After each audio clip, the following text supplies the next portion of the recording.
আসসালামু আলাইকুম, Ayesha kitchen and ব্লগে সবাইকে স্বাগতম জানাচ্ছি। আইসক্রিম তো সবাই খেয়েছেন, এইভাবে চিকেন আইসক্রিম কে কে খেয়েছেন অবশ্যই কমেন্ট করে জানাবেন। তো এখানে আমি নিয়েছি চিকেন কিমা করে, টমেটো সস, ধনিয়া পাতা, কাঁচামরিচ, গাজর, ডিম, ম্যাজিক মশলা, স্বাদ মতো লবণ আর টেস্টি সল্ট দিয়েছি। ভালো করে সবগুলো উপকরণ একসাথে মেখে নিতেছি। এখানে আমি দিয়ে দিয়েছি টোস্ট বিস্কুটের গুঁড়ো, তারপর ভালো করে আবার মেখে নিতেছি। 5 মিনিট রেস্টে রেখে দিব। তারপর এখানে আমি আইসক্রিমের কাঠি নিব। এখন হাতের শেপে আইসক্রিমের একটা শেপ দিয়ে দিব, আপনারা দেখে বুঝে নেবেন। কাঠির গায়ে ভালোভাবে লাগিয়ে দিতে হবে।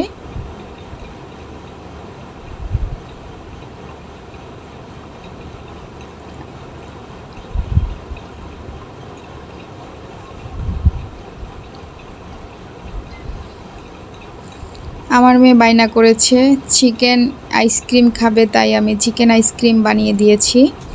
তো আপনারা কে কী নামে জানেন অবশ্যই কমেন্ট করে জানাবেন। আমি কিন্তু এই রেসিপিটার নাম চিকেন আইসক্রিম দিয়েছি। একে একে আমি সবগুলো বানিয়ে নিতেছি। তারপর আমি ব্রেড গাম 2 কালার নিয়েছি, ব্রেড গামের মধ্যে গড়িয়ে নিব। ব্রেড গামের রেসিপি আমার চ্যানেলে আছে, চাইলে আপনারা দেখে আসতে পারেন। আমার ভিডিওটি যদি ইউটিউব থেকে দেখে থাকেন আমার চ্যানেলটি সাবস্ক্রাইব করে দিবেন। ফেসবুক থেকে দেখে থাকলে লাইক, কমেন্ট, শেয়ার, ফলো দিয়ে পাশে থাকবেন। আমি ব্রেড গামে সবগুলো গড়িয়ে নিয়েছি। তারপর আমি ফ্রিজে রেখে দিব 1 ঘন্টার জন্যে।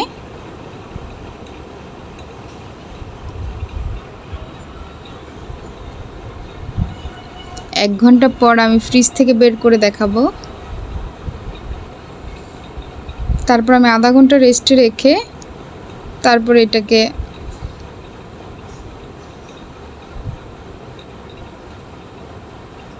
বেসনের মধ্যে ভাজবো। আমি বেসন ছাড়াও ভেজেছি, বেসন দিয়েও ভেজেছি।